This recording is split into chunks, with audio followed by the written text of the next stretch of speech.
So, how did you do? Did you complete all of the activity? Well, now let's meet two infant care teachers who tried to do just that. Lydia Benegas and Shay Ornelas. They are from Geo Kids Center in Menlo Park. Let's look at a video clip showing some of their experience and then talk with them about what was going through their minds.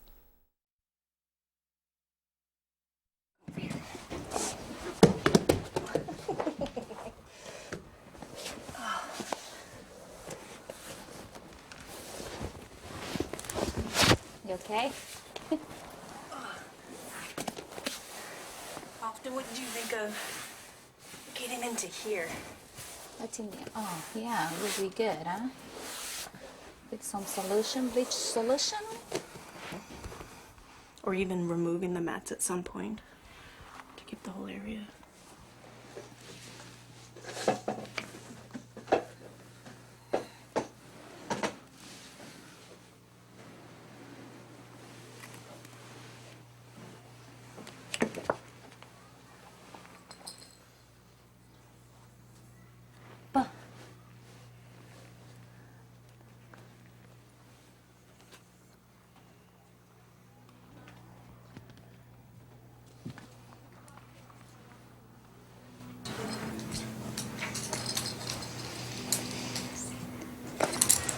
I don't know how comfortable I am sticking these in my mouth.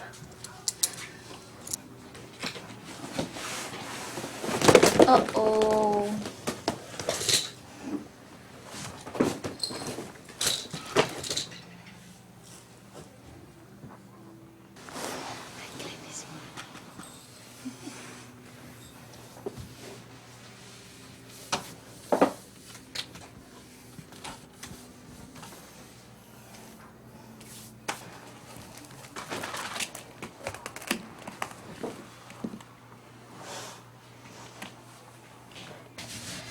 We should think about cleaning this because I can see him crawling up and touching and rolling on it.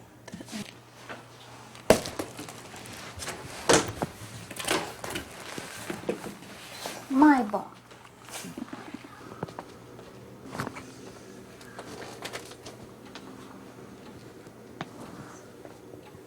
It's cold? Yeah. A little bit, but it's soft too. How about the noise?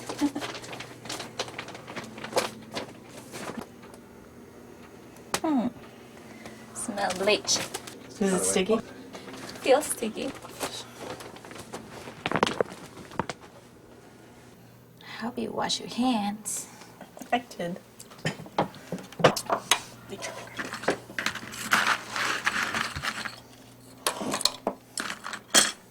Hey, that's mine.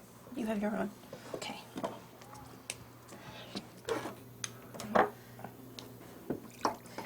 Oh, that tasted good. Yeah. This I can't believe I actually tried it afterwards, too. Okay. Are you really eating that? Oh, yeah, I can't believe I actually ate that. It's kind of gross. Try some more, you're gonna get used to that. No, I'm okay. I'll just mush it all together. It's kind of nice to lick your food off your hands. Good.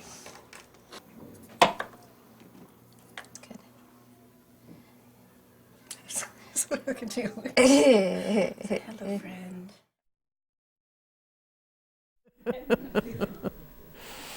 Well, we all are reacting to the two of you becoming kids again for a day. So what was it like, Lydia? Well, it was a great experience, you know, doing this activity in the room, thinking as adults, but, you know, acting as a child. And thinking as adults, you know, I did that because I have to, Yeah. you know, but I was very confident knowing that the toys has been sterilized. It was, you know, I usually open the center at 7:30. So the first thing I see is how things are doing, you know, around and try to sanitize the more I can, even though the people before, you know, during the night before has been doing all the cleaning, and so I trust them too. So it was a very good experience for me, like putting that toy in my mouth, you know, and Did that take say, a lot wow. of courage? Yeah, it does a lot, but again, since I knew it was sterilized, but children, they don't think of that way. They just grab it and they trust on us, you know, because we are the ones who need to be behind them, trying to clean the things for them to be safe to chew or to mouth. And just being on the floor, you know, it was another experience, like being at that level where you can see and spot things that can be hazards for them, or check on the carpet that can be, you know, even though it's been vacuumed, but needs to be do more deep, the cleaning, you know, being deeper. And it was a great experience. You know, I don't know if I have to do it again, but Shay, how about you? I noticed that the carpet did catch your attention. You were interested in the texture, and what else were you noticing? Well, the area that I was looking at was up on the top of the loft. We have it sort of carpeted so it's softer for the children to use. And it just made me sort of realize we will routinely, nightly vacuum the carpet on the floor, but we don't really think about vacuuming the carpet on the loft. And it just sort of reminded me, well, this might be, it pointed out this might be a good area to also get and make sure that that's clean and safe for the children to use too. What surprised both of you most when you got down to the kids level? Go ahead. I think it goes back to when you're putting them into your position, like you don't realize how much the children are trying to figure out where their bodies fit. And as you go through the room, there's all these places you just don't see, like the window, when I was going through the window, and yeah, you'll bleach the shelf or the counter, sill, right, the sill. At the kids level. Mm-hmm. But when they pull themselves up, you have the window that's open. There's those cracks right in the middle, and you wouldn't think to reach into those little areas to really get out all the dirt that sits there. And so I think that was the interesting part for me, at least. Yeah. So did you make changes in your programs based on what you learned from this experience and this activity? Yeah, after that, usually at the time when we have the team meetings, you know, we talk about it. And after that, you know, everybody's motivated to get at that level and see things in the way children do it. And it is great because now we can put hands on and test, you know, for areas where we think it is clean, but, you know, sometimes it needs a deeper cleaning in there. So, yeah. So other than the cleanliness issues, was there anything else that you changed in the program based on what you learned from getting down to that level? I think something that we sort of realized was the communication between the team, which sounds sort of funny, but I think, because one thing you talked about was the trust part, that you're trusting that your team members are doing all these things. But sometimes you're making these assumptions like, well, okay, she's cleaned it the night before, and so I don't have to get it this morning. And it makes me realize, at least, that I had to sit down and have a conversation with my team, like, okay, well, what is important to us to have cleaned, you know, and that we're all on the same page and doing those things nightly. So that was what I realized. I noticed that you two, when you were eating the food, were sort of sharing great. back and forth. Did you learn something about how to serve the food or how you might handle that with the children? Good question. I think, you know, we usually encourage a lot of hand washing on our children and spraying the top of our tables.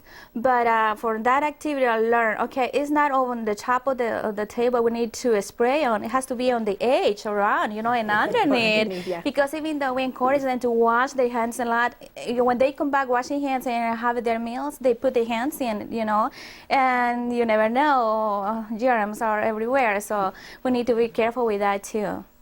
Well, thank you both. You're very brave to have tried this. So, Ron and Peter, let's once again help us put all of this in perspective, what we've seen here. Well, I think one of the things they've been talking about is trust, and I think trust is kind of an overriding concept here.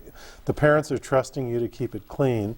The children are in kind of a state of trust where they're not expecting that they're going to have to look out for these things. And here they are, a child who you put them in the environment somewhere, and that's pretty much where they're going to be. They can't say, I don't like it here, and they're going to walk out.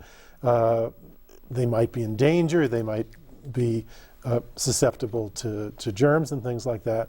And so I think they hit it. This notion of we have to make it so that the families and the children can trust us. And one of the ways to do that is by kind of getting into the skin of the infant, being the infant for a while, and it really shows you what's underneath that little thing that you were trying to crawl into, So I think they've hit it with the trust. Peter, you want to add anything?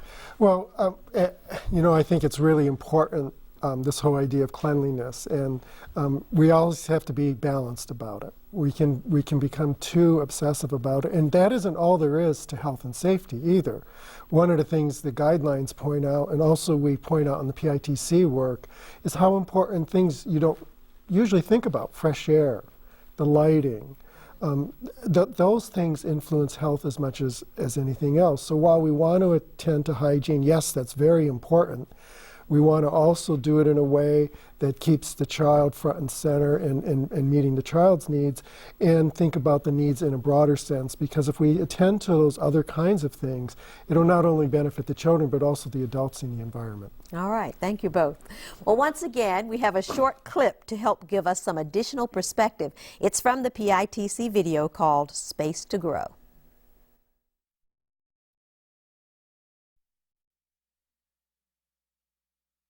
A daily safety inspection is a wonderful way to start the day, and it's crucial for the safety of all of the children in the program. It's possible to conduct a safety inspection while you're setting up the environment and putting out toys for the day.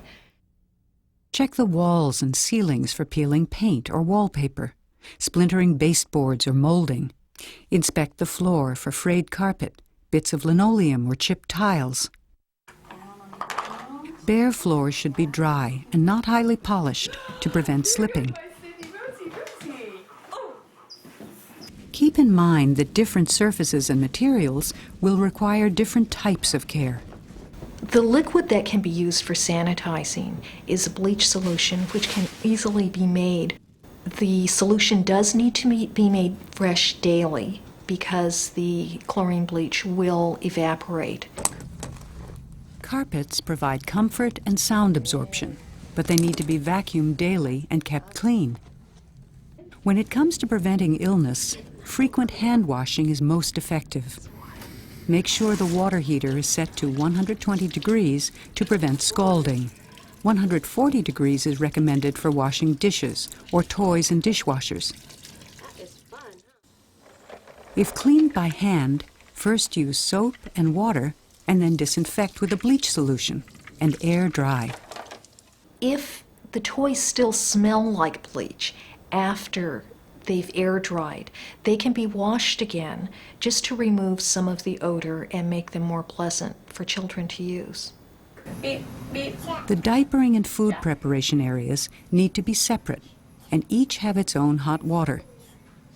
Diaper tables should have a substantial lip like this one, so babies can't roll off. Be sure that any supplies and equipment that might be hazardous are stored in locked cabinets, out of the children's reach.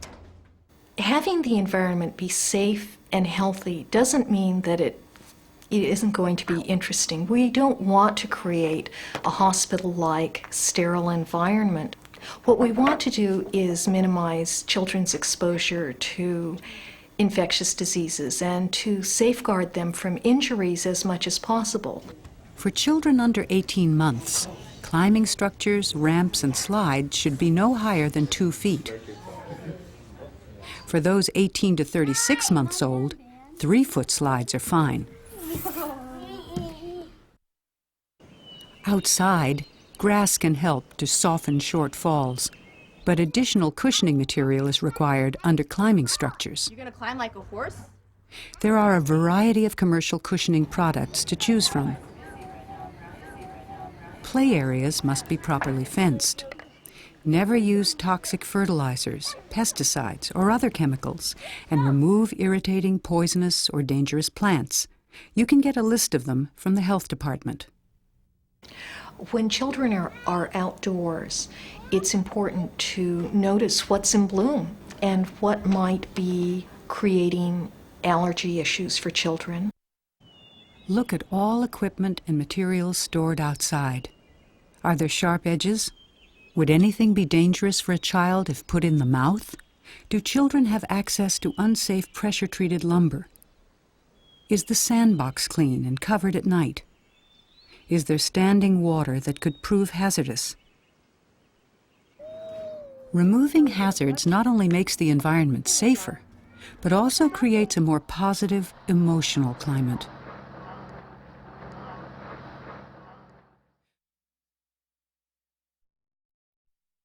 Peter, would you share some of your thoughts about some of the important health and safety issues covered in the program guidelines? What the guidelines do for us is provide an extensive list in detail of things to look for in the environment to make sure that you're attending to the health and safety of children.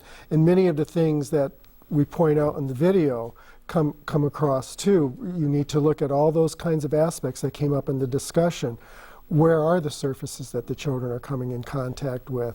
Are there sharp edges? So really what the guidelines are encouraging us to do is to do a continual assessment of our environment. How is it meeting that health and safety need? Are those children safe, doing what they naturally do? Are they in a healthy situation doing what they naturally do? Or are things going on there? Are there things that are invisible to you unless you start to look at them more carefully that could adversely affect children's health and safety? All right, thank you. Well, that wraps up our journey into health and safety.